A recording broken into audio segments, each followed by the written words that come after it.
اذ اخرج من السجن وجاء بكم من البدو، اور احسان کیا اللہ تعالیٰ نے کہ آپ کو دیہات سے، کنعان کے دیہات سے اٹھا کر میرے پاس لے آیا اور مجھے آپ سے ملاقات کا موقع تھا۔ جدائی کا ذکر نہیں کہ کتنے سال جدا رہا، کتنے سال آپ نے تکلیف اٹھائی، کتنے سال میں نے تکلیف اٹھائی، اس کا ذکر نہیں، بلکہ جاء بکم من البدو۔ اور بھائیوں کے ساتھ جو معاملہ ہوا تھا تو کہہ دیا من بعد یا نزغ الشیطان بینی و بین اخوتی، کہ میں اور میرے بھائیوں کے درمیان شیطان نے رکھنا ڈالا تھا، اس کے بعد اللہ تبارک و تعالیٰ نے اس رکھنے کو دور کر دیا، مجھے یہاں پر پہنچا دیا، آپ کو یہاں تک پہنچا دیا اور مجھے قید خانے سے نجات عطا فرمایا۔ اللہ، اور پھر کہا کہ ان ربی لطیف لما یشاء، میرا پروردگار لطیف طریقے سے وہ کام کرتا ہے جو چاہتا ہے، لطیف طریقے سے لطف کے ساتھ وہ کرتا ہے جو چاہتا ہے، انہ العلیم الحکیم۔ یہ بات تو والد سے کہی، یعنی سارا دکھڑا سنانے کے بجائے اللہ تعالیٰ کے احسانات کا ذکر کر کے جو کام چاہتے ہیں وہ بڑے لطیف طریقے سے انجام دیتے ہیں، انہ العلیم الحکیم۔ یہ تو والد سے کہا۔ اب اللہ تعالیٰ سے خطاب کیا، کیا؟ رب قد آتیتنی من الملک وعلمتنی من تعویل الاحادیث، اے میرے پروردگار آپ نے مجھے سلطنت عطا فرمائی۔ بعد میں بادشاہ نے ساری سلطنت ان کو سونپ دی تھی، حضرت یوسف علیہ السلام۔ اے پروردگار آپ نے مجھے سلطنت عطا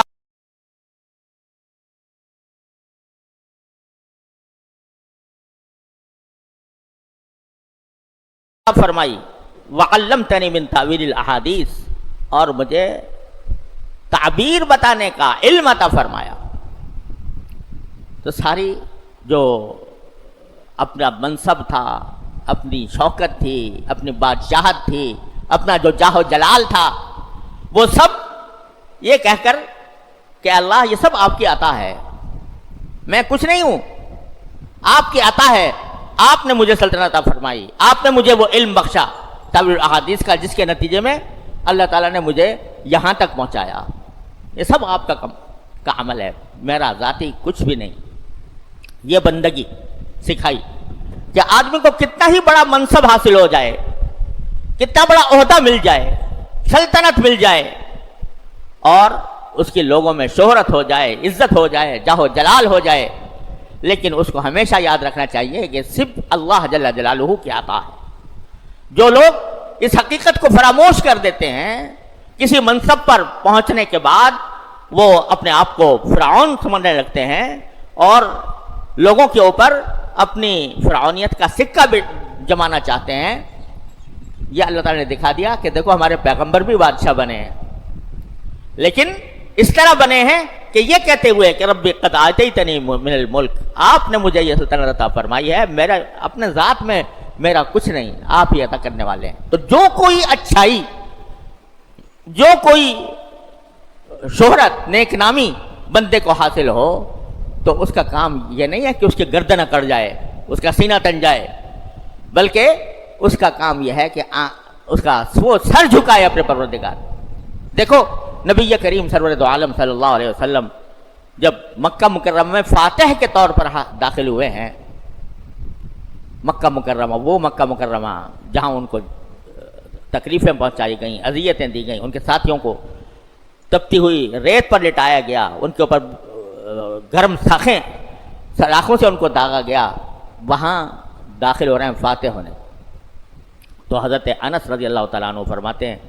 کہ میرے ایسا منظر مجھے آج بھی ایسا لگتا ہے جیسے میری آنکھوں کے سامنے ہے کہ نبی کریم صلی اللہ علیہ وسلم ناقہ قصوہ کے اوپر سوار ہیں، اپنی اونٹنی کے اوپر، اور گردن جھکی ہوئی ہے، تھوڑی جو ہے وہ سینے سے لگ رہی ہے، اور زبان مبارک پر یہ آیات ہیں کہ انا فتحنا لک فتحا مبینا، یہ آیتیں ہیں اور تھوڑی سینے سے لگی ہوئی ہے۔ کوئی فاتح ہوتا تو اکڑتا ہوا داخل ہوتا، کوئی ہوتا تو اپنے منصب کا، اپنے فاتح ہونے کا مظاہرہ کرتے ہوئے داخل ہوتا، لیکن ادھر عاجزی ہے اللہ تعالیٰ کے سامنے، ادھر یہ ہے کہ جو اپنا ہتھیار ڈال دے گا اسے امن ہے، جو اپنے گھر کا دروازہ بند کر لے گا اسے امن ہے، جو ابو سفیان کے گھر میں داخل ہو جائے گا اسے امن ہے، جو حرم میں داخل ہو جائے گا اسے امن ہے۔ کوئی دوسرا فاتح ہوتا تو خون کی ندیاں بہہ گئی ہوتی مکہ مکرمہ۔ اور اللہ تعالیٰ نے نبی کریم صلی اللہ علیہ وسلم کے لیے فتح مکہ کے موقع پر مکہ کی حرمت کو اٹھا لیا تھا، اجازت دی تھی کہ اگر تمہیں ضرورت پڑے تو تم یہاں پر خون بہا سکتے ہو۔ کوئی اور فاتح ہوتا تو خون کی ندیاں بہہ جاتی، لیکن یہاں سے اعلان عام ہو رہا ہے، جو ہتھیار ڈال دے اسے امن، جو حرم میں داخل ہو جائے اسے امن، جو ابو سفیان کے گھر میں داخل ہو جائے وہ امن، جو اپنے گھر کا دروازہ بند کر لے اسے امن۔ اس طرح داخل ہوئے نبی کریم صلی اللہ علیہ وسلم۔ تو جب اللہ کا بندہ ہو کر بادشاہ بنتا ہے تو پھر اس کی گردن نہیں اکڑتی، اس کا سینہ نہیں تنتا، وہ اس کی گردن اور جھک جاتی ہے اپنے بارگاہ کے، اللہ تعالیٰ کے بارگاہ میں۔ رب قد آتیتنی من الملک وعلمتنی من تاویل الاحادیث۔ اس کے بعد یہ دعا فرمائی جہاں سے میں نے بات شروع کی تھی، فاطر السماوات والارض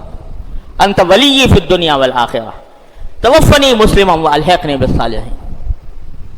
فاطر، اے آسمانوں اور زمین کے پیدا کرنے والے،